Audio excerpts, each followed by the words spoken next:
If you can't beat them, join them.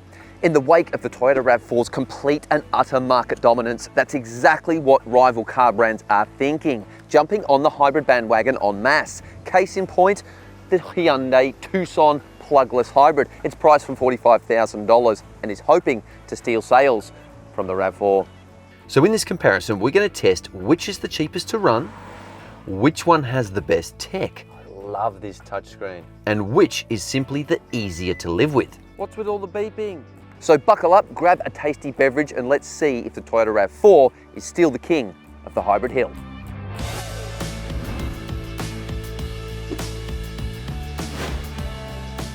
The Toyota RAV4 and Hyundai Tucson have a lot in common.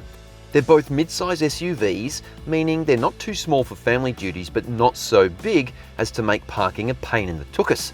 They both have 5 doors and 5 seats, solid tech and safety levels, and are very, very popular with buyers at the moment.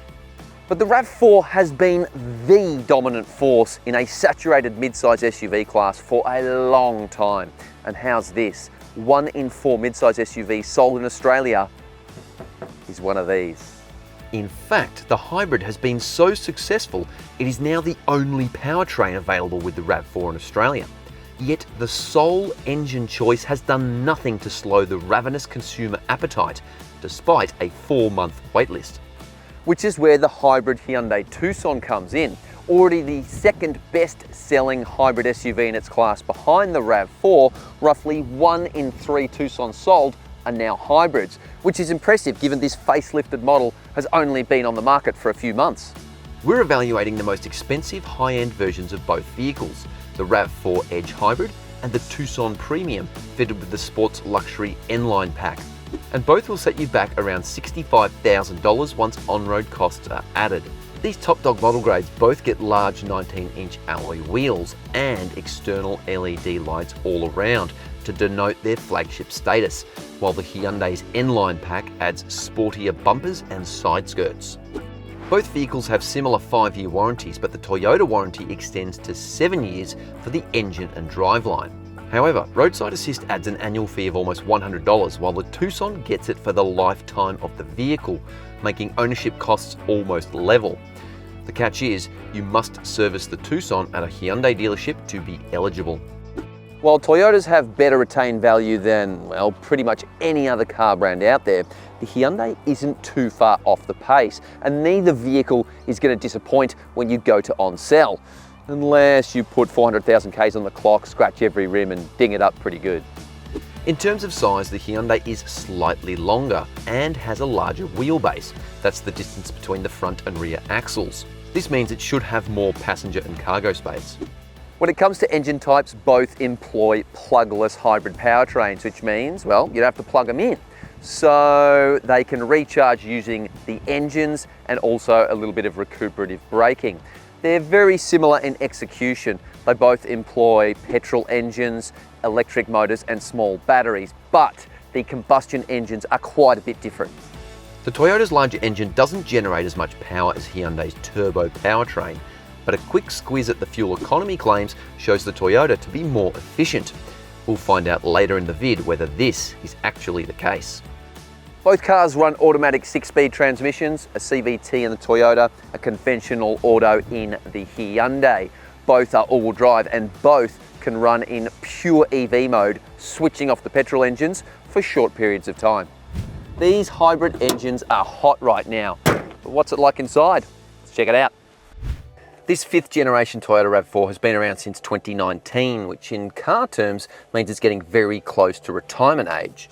But sitting here, you wouldn't know it. It feels fresh and you've got these orange splashes of colour. The overall design is quite modern, you've got big screens, and some of the controls have this satisfying tactility to them as well. One can assume the synthetic leather upholstery dubbed Softex should be soft and expensive. A clever marketing ploy and little else? Actually, it lives up to the name with a surprisingly premium feel. The seats are comfy but supportive and feature heating and cooling functionality. 8-way power operation with added lumbar adjust makes finding a comfy seating position easy, and the only furniture faux pas affects the front passenger seat, which must be adjusted manually. The steering wheel feels great, the controls are logically laid out, and smaller touches like the physical volume dial are appreciated. The temperature controls also have a high quality feel. You've got an eco mode to save fuel with the air conditioning, and I love the splashes of colour.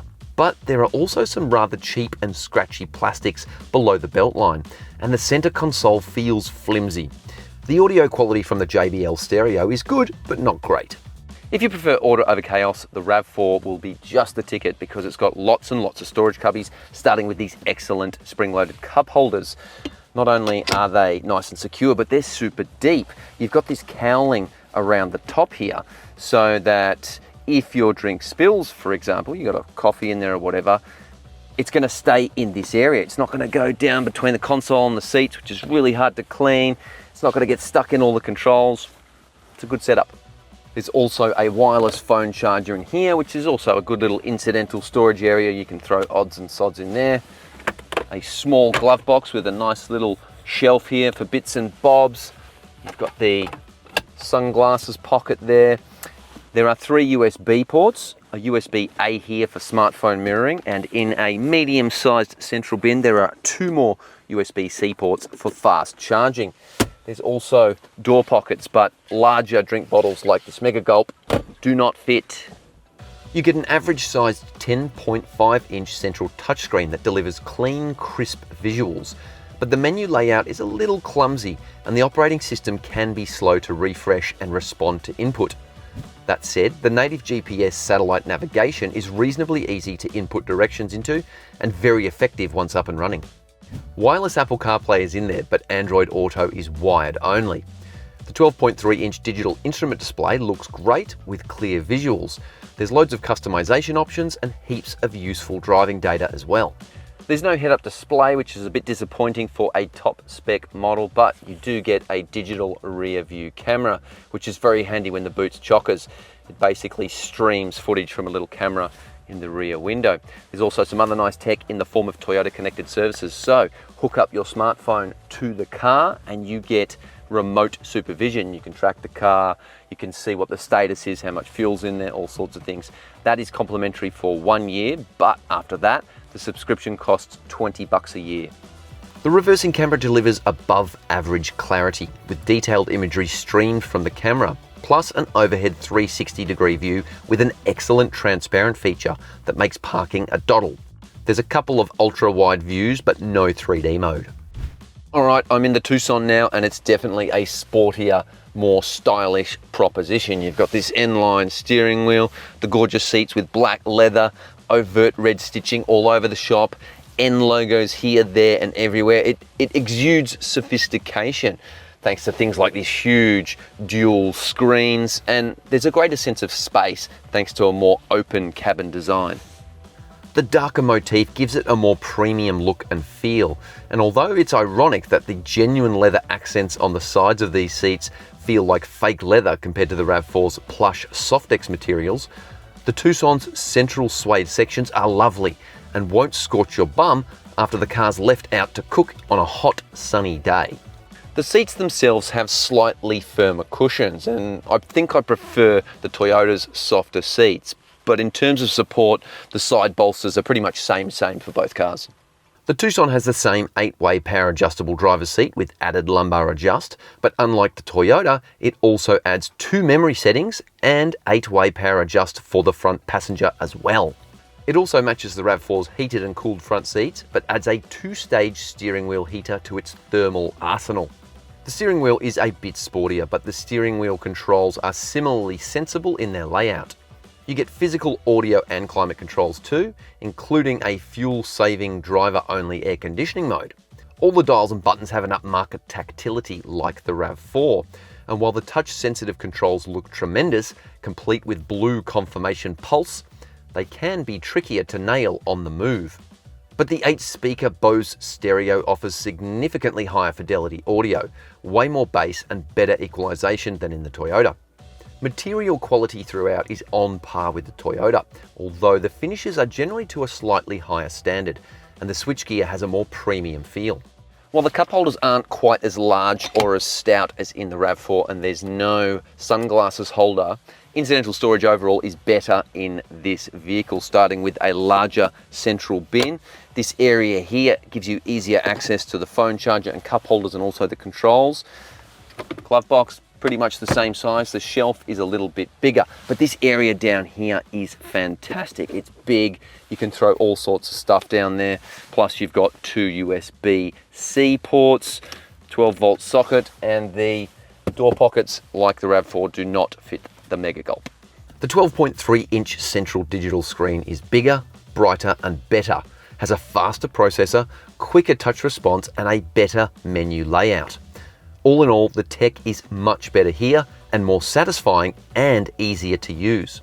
The visuals are cleaner and the inbuilt GPS sat-nav is intuitive and comprehensive.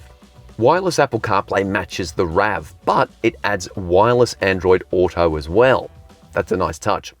The 12.3-inch digital instrument display, tucked behind the same curved pane of glass as the central screen, has a more contemporary aesthetic and similarly clear, crisp visuals to its Japanese rival. You also get similar driving intel here, but slightly less visual customization. The Hyundai gets a crystal clear head-up display, one-upping the Toyota in the tech stakes, and the Hyundai Blue Link app that connects car and phone comes with a 5-year subscription, not just one. Plus, it's got more depth and functionality as well. However, if you value your privacy, you probably shouldn't connect to any of these apps because recent research has revealed that companies like Toyota and Hyundai and many others gather and store your driving data and also share it with third parties. I mean, if you use apps like Facebook and TikTok, probably not a big deal for you, but still food for thought. The reversing camera system delivers a similar bird's eye view and picture quality to the Toyota, but it doubles down on versatility by adding a very useful and high definition 3D mode. Overall, the Hyundai is a much sleeker, more sophisticated vehicle, and it comes with more features and tech. It doesn't poop on the Toyota from any great height, but is certainly more polished. When it comes to safety, both vehicles tick all the boxes and both have 7 airbags, although the Tucson has a central front head airbag. Both have 5-star ANCAP safety ratings, but the RAV4 was last tested in 2019, meaning its 5-star rating will expire soon. The Tucson has a newer 2021 timestamp.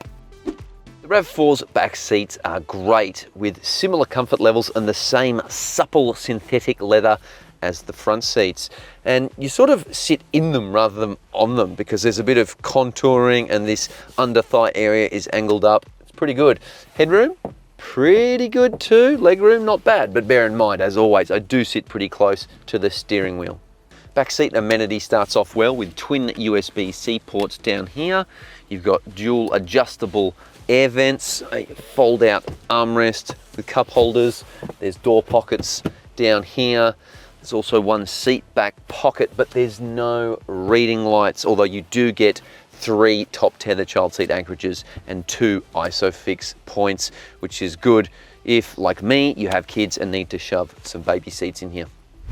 The Tucson back seat is similar to the RAV4 in terms of comfort and support, although perhaps the seats aren't quite as form-fitting as the RAV4, but the finishes are really nice in the suede leather. It's okay. I've actually got a bit more leg room here than in the RAV4, which makes sense given this has a longer wheelbase and a longer length. However, headroom is a lot tighter, and that's because there's this magnificent, giant glass panoramic roof, which is pretty cool. The Toyota, meanwhile, gets a much smaller, teeny tiny sunroof up the front. Amenity is better in the back of the Tucson, matching its competitor with stuff like the twin USB-C ports, the twin adjustable air vents, fold down armrest with cup holders, and the door pocket here. Plus you've got twin seat back pockets.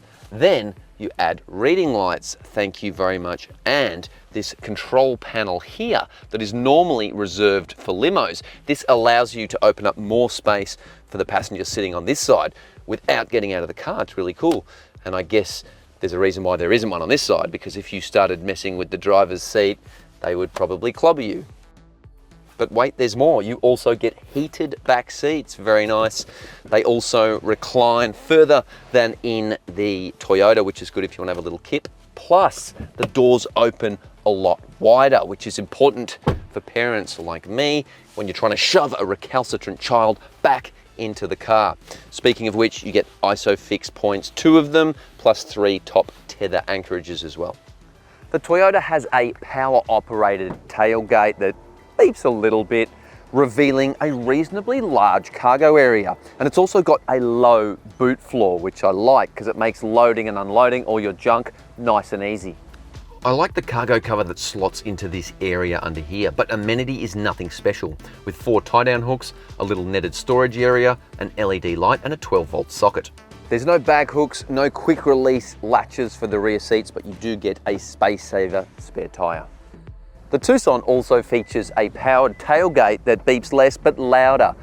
And to be honest, I don't care for the beeps. I mean, it's probably a safety issue, but I find it frustrating. I don't want to wake the baby when I'm getting up early for a surf. But anyway, the powered tailgate reveals a similarly sized boot cavity to the RAV4. And on paper, this one is bigger, but after measuring them both, it turns out the Toyota is slightly longer, wider and deeper. And these big wheel arches in the Tucson actually protrude out and impinge on space even more. Oh, the beeping, the bleeping, that's annoying. But when you rearrange the adjustable boot floors of both, the Hyundai opens up more literage, revealing its extra space. The sturdy cargo cover misses out on a dedicated stowage area, but you get LED illumination, a 12-volt socket and tie-down points like the RAV, while adding a cargo net and anchorages that I've used as bag hooks before. Plus, you get easy access with these quick release latches for the rear seats. There's a space saver spare tyre in there as well. Despite the slightly higher price, I reckon the Hyundai is inching ahead thanks to a more generous equipment list and better tech. But will it be as frugal as the RAV4? Cue the driving music.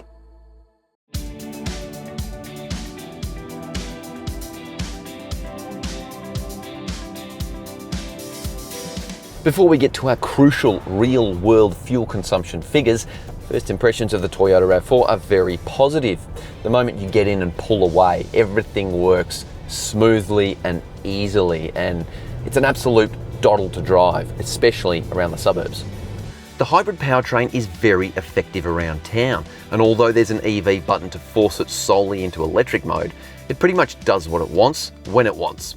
The good news is you don't really need to modify your driving style to get optimum efficiency. Of course, if you nail the throttle to the plush carpet mats, the RAV4 feels surprisingly sprightly. Look, it's not fast per se, but when all 3 power sources chime in simultaneously, you get purposeful thrust. That said, when you do give it the beans, the petrol engine makes its presence felt rather audibly. But by and large, refinement levels are pretty good, with not too much tyre or wind noise to complain about. In terms of ride comfort, the RAV4 nails the brief. Its independent suspension absorbing most harsh hits, like potholes and speed bumps and stuff, while also isolating occupants from cruddy roads and pitter-patter bumps. This is made all the more impressive by the fact it runs big 19-inch alloy rims. It's a great urban chariot, easy to pilot thanks to its direct steering, and a fairly tight turning circle is always welcome in built-up areas. RAV4s have historically been, well, pretty flaccid when it comes to handling dynamics, but this 5th generation RAV ain't half bad. For a mid-size SUV, it's pretty competent through corners and certainly won't shy away from the odd country road. Visibility is good in the RAV with big square windows and a large windscreen providing good lines of sight. The rear window isn't as small as many of its rivals either, ensuring good rearward vision, and the digital mirror is the icing on the cake.